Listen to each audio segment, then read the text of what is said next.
So in case you didn't know already, Hive Skywars has 10 different maps in which you can choose to play on. This isn't including seasonal ones, these are only ones that are permanent to Hive Skywars. And each individual map has its own layout and has its own game technique. Well, today I'm going to run you through some information regarding what your favourite Hive Skywars map says about you. Interested? Let's get started. What's heavier, a kilogram of steel or a kilogram of feathers? First up we have Balance. This is one of the newest maps to Hive Skywars. It's quite old now, but it's still the newest map on Hive Skywars. But what exactly does this being your favourite map say about you? Well, for starters, you're a massive tryhard. I don't know what it is about this map, I don't exactly know why it gives me those vibes, but this is definitely a tryhard's paradise map. The islands are just so close together, mid is massive, so it's perfect for just running and spamming blocks, and it's kind of just like a newer version of Ivory, which we'll get into later on in the video. Either way, it's definitely perfect for the tryhards and for those who don't really enjoy PvPing because they're too sweaty. That makes sense, and you know it does. Oh no, oh no. If Baroque is your favourite map, you either love CSs or you love to sumo. If you don't sumo in Treasure Wars for some bizarre reason, then Baroque has the ideal structure for a sumo player. Because of the massive mid with nothing really blocking it, it's this massive spatial area for you to sumo one of your friends. It's also a decent map for 1v1s if you're not doing it on squads for some bizarre reason, and it's a decently fun map to play. However, it's not exactly something people normally vote for in a public match. It normally just gets played if nobody votes, or if nobody has learned the maps yet and they're voting for whatever they see. Either way, it's perfect for CS players who are just choosing this to play on a CS, or if you're playing those little game modes like the one hit one kill game mode, whatever that's called, or you're sumoing. I don't even care if I die. Did you see how clutch that was? Ivory is the ideal map for level 75 sweats who don't want to play Skywars anymore. Ivory infuriates me. It's one of my favorite maps, don't get me wrong. It's an amazing map, but it annoys me so much. It's cool. It looks cool, but it's so perfect for people to just run away constantly. If this is your favorite map, you do not fight anybody. You run, you spam block, you might trade a hit every now and then, you might do 2 hits, but as soon as you feel like you're going to get beaten, you just run for the entire game. The amount of times I've played Ivory and just had to chase the last person for about 5 minutes, or the amount of times I've played Ivory and the game has literally ran out of time, is so many. Ivory is a cool map, but it's perfect for those level 75 sweats who have given up fighting and given up PvPing just so they can run away and spam blocks. I got it!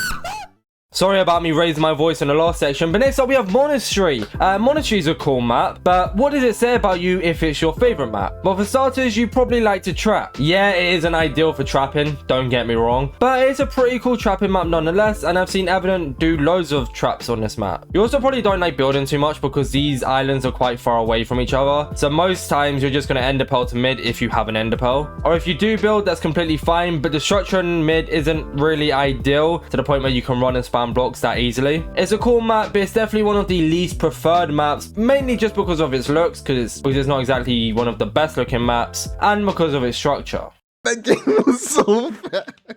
Next up we have Pillars. If Pillars is your favorite map, then all you do on the Hive is speedrun. You love to speedrun the Hive. This is literally the ideal speedrunning map for Hive Skywars. So many records have been broken on this map, and so many of the top 10 Skywars solo speedruns are hosted on Pillars. It's the ideal map for you, and if it's your favorite map, then you love to speedrun Skywars.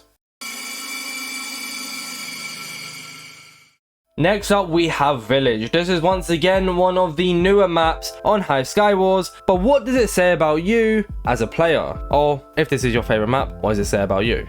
I don't really know why, but if you like this map, it kind of gives me modern day vibes. You like the idea of it looking nice and polished, nice and fresh. It's a decent map, there's a lot of buildings, so you probably do enjoy bridging a lot. Because of the islands are so far apart and you have to do a lot of bridging, that would explain my reasoning behind that. Other than that, it's kind of a modern map, it's very nice, it's very fresh, and you just probably like how clean it looks compared to the other maps. It's nice and simple, and it's a village in the sky. Mining away. Violet Keep is probably the most hated map on Hive Skywars. I don't know why, there's just something about it that you can't really like. So if this is your favorite map, it's probably not even your favorite map. You just want to stand out in the crowd, you just want to be different to everybody else, so you want to say that Violet Keep is your favorite map when you know for well it isn't. Nobody likes Violet Keep. Violet Keep isn't a good map. We're not going to pretend it's a good map, alright? Nobody likes Violet Keep. Volcano is a cool map.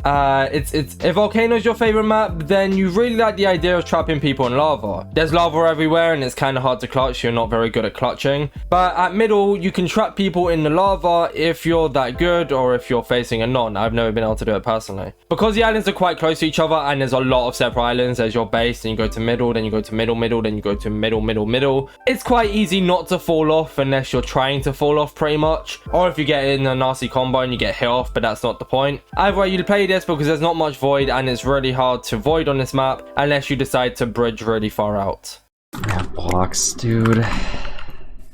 Next up, we have Wildwood. Once again, one of those maps that the tryhards just love to play. This is one where you can end the pile away constantly, you can build, you can trap yourself in those little pillar tower thingies, wherever they are on the sidelines. You can just constantly run away and build. With this open space, it's also a bit like Baroque, where you can sumo at mid if you want. It's not as big, it's kind of like a shorter version. Wildwood is definitely a very nice map. If you get an ender pearl mid, you'll normally just end up pearling straight to middle, but that's completely up to you. Either way, you like the idea that there's quite big middle islands, if you know what I'm on about, so it's quite good for PvPing, but for the most part you're playing this if you click fast.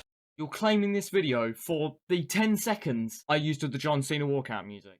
For the final map, we have Woodpine. Very much like Village, this is a very modern day, new to the Hive map. You probably like this map once again like Village because of how nice it looks, how, you know, it's very modern day-ish, like I said, it's very neat, it's very nice looking, it's quite pleasant on the eye. You can't really trap too much on this map, and this is very much one of those maps you kind of just play in the part-time. I don't really know what else to say about this one, so if you have any ideas of what I can say or for any of the other maps, then comment them down below of what your thoughts are. If you enjoyed this video and you want to see what your Hive bridging method says about you, then be sure to click the video on the screen right now.